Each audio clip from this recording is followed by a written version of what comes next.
And our NewsNation teams are standing by live with the very latest details on this shooting. NewsNation correspondent Kelly Beeson will join us with the victims. But let's start with NewsNation's senior national correspondent Brian Enton, also live in Highland Park. And Brian, you spoke exclusively today with people who knew the suspect. Yeah, Nicole, they say that he was troubled, that something always seemed a little off with him. And now, just within the last couple of minutes, we're getting this new information from police about their history with him, that back in 2019, they were called to his home when he attempted suicide and called a different time to his home when he reportedly said he was going to kill everyone with his collection of knives.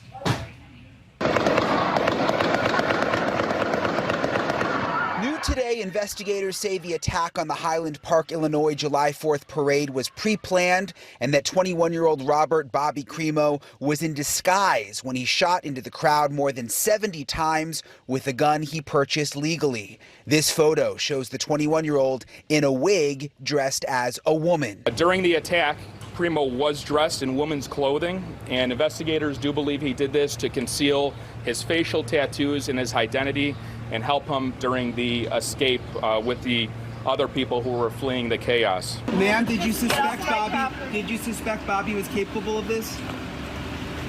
A woman leaving Crimo's parents' house would not answer questions. Can I get a picture of it from your balcony? Would you mind? But a neighbor let me up on his balcony and pointed to a strange painting on the back of the house. It's a character with a smiley face holding a rifle. Crimo had a music page online where he went by the name Awake the Rapper. His posts are filled with dark content, glorifying mass shootings. One video references a deadly standoff with police. Sir, we've seen disturbing videos online. Were warning signs missed? We are reviewing those. Those are going to be a part of any investigation efforts by our task force investigators, Highland Park Police. We'll look at them and we'll see what they reveal.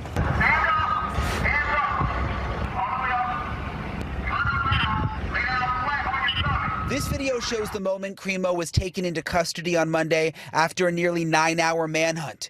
You can see Crimo handcuffed and on the ground. Police say he had a second rifle in the car with him. It was shocking to hear on the news them reveal the name and me know exactly who that was, Ethan Absler went to high school with the alleged shooter. Were you ever suspicious that he could be dangerous? No, there were red flags, but I didn't think, again, that they were violent red flags. I thought he was troubled. I thought he had, behavioral issues at school. Law enforcement said the shooter was familiar to police, but they didn't have any indication he was violent. Even the mayor knew him. She was his pack leader when he was a young Cub Scout. I didn't realize, Mayor, that you knew the shooter. I mean, Did you have any feeling that he was disturbed this way? Not at all. He was a little boy. He was a Cub Scout. He was very quiet, very sweet. Okay, so you hadn't seen him? I hadn't seen him in years. Okay. And after the shooting, the gunman dropped his rifle out here in the street. The ATF was able to immediately track that rifle through their database back to him, and that is how we are told they were able to so quickly identify him. We also learned that he bought 5 guns over the last year, rifles, pistols, and possibly a shotgun. Nicole? All right, Brian, so many disturbing details that we're learning about now. And you showed us a picture, or that painting that's on the side of the house.